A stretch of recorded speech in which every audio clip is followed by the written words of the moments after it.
আসসালামু আলাইকুম প্রিয় দর্শকবৃন্দ। আজকে মাঠে যাচ্ছি নামাজ পড়তে, ঈদুল আজহার নামাজ। তো নামাজ পড়ার শেষে আমরা কিন্তু ফিরে আসি সবাই একত্রে কোরবানি দেওয়ার জন্য।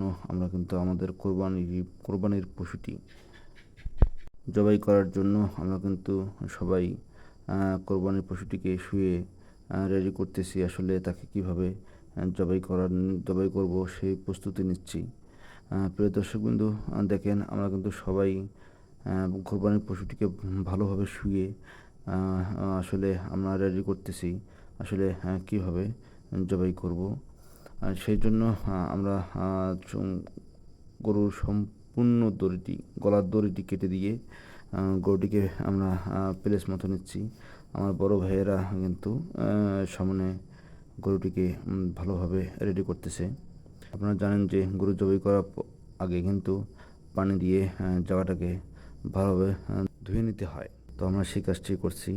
এখন আমাদের যে ইমাম সাহেব আমাদের উনি কিন্তু জবাই করার জন্য রেডি।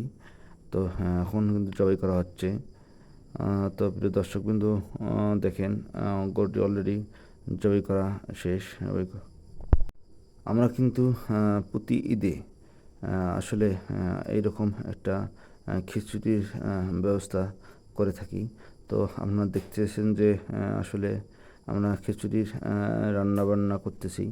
আসলে খুব যত্ন সহকারে রান্না করার পর আমরা কিন্তু সবাই আসলে খুব মজা করে সেই খিচুড়ি খাচ্ছি এবং প্যাকেট করতেছি।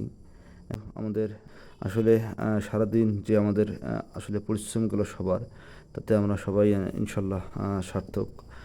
যে আসলে আমাদের সব পরিশ্রম কিন্তু আমাদের সফল। তো আমরা আজকে সারাদিন খুব ভালোভাবে যত্ন সহকারে যে কাজগুলো করলাম, আপনাদের কেমন লাগলো অবশ্যই জানাবেন।